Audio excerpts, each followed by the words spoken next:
Hi everyone, I'm back to answer yesterday's question, which was why don't violins have frets? So I found some really cool information, but first we're going to start with the basics. So fretted instruments, like the guitar, make it easier for you to find where to put your hand when you're playing your instrument. Violins, violas, double basses, and cellos don't have frets.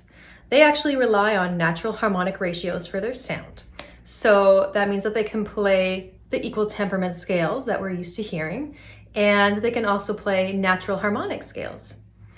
And they could also do things like play an E sharp and an F as two different notes, which if you're a piano player like myself, that seems impossible, but we've got a special video for you that's going to be able to help explain that. Also, violins have a huge range of notes due to their lack of frets. So as the tones get higher, if they had frets, the frets would get closer and closer together until the violin would be basically unplayable. So without them, the violin can actually play almost 4 octaves. Now, our special video today is actually brought to us by our resident in-house expert on natural harmonics, Martin Kratky, who is one of our cello teachers. So I will let him take it away.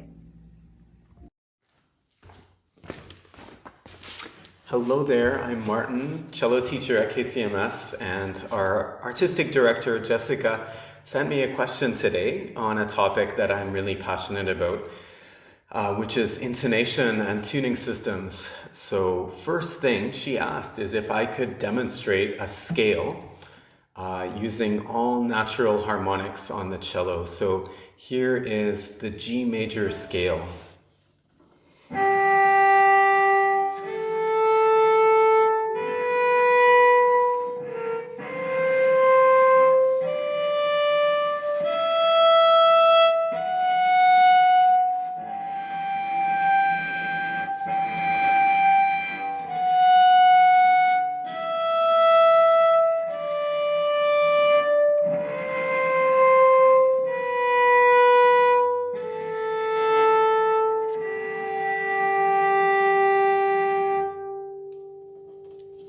And now I'm going to demonstrate the difference between an F and an E sharp. So obviously for pianists, this is the same note on the piano, but if we're using like a just intonation system, this is definitely not the same pitch or the same note. So I've got a helper here who's going to record. So I'm going to start with my open A string. And I'm going to tune a pure major third below it. So I'm going to have an F below the A to make a pure major third.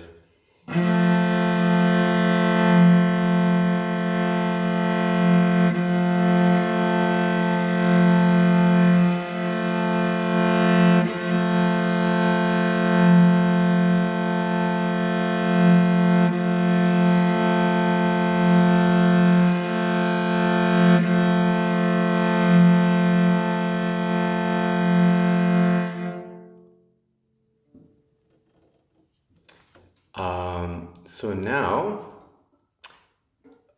I'll get into the technical stuff for those interested a little later.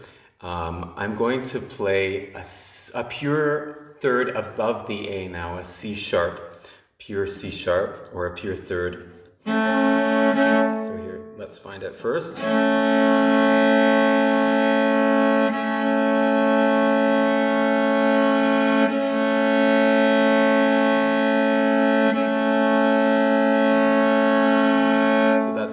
A pure C sharp. I'm listening for the beats, and now I'm going to take that C sharp and find a pure major third above that C sharp, which will bring us to an E sharp. So let's try that.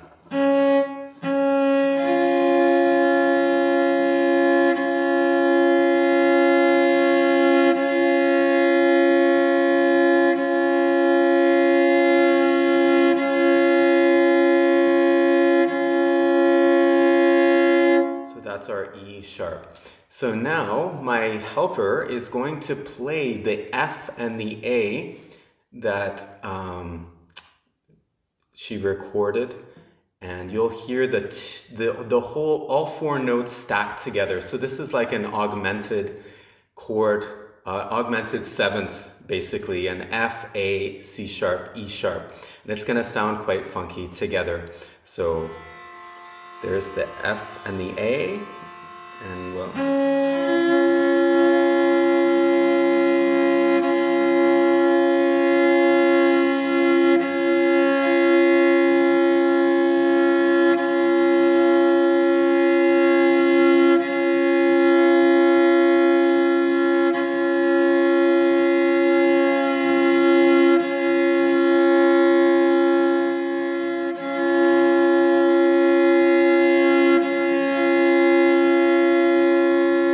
Great, and you can turn that off if you want. Great, so what we have here, I'm not going to isolate the F, but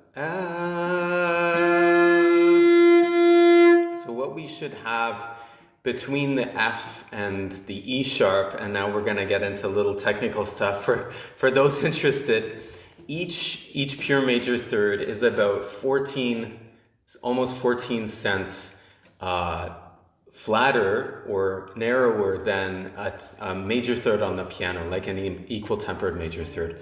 So when we stack them together, there's three of those pure thirds. We end up with about 41 cents flatter the E sharp than what we would have as a C. So that's almost a quarter tone there. So I hope that was fascinating for you all, and have a great day.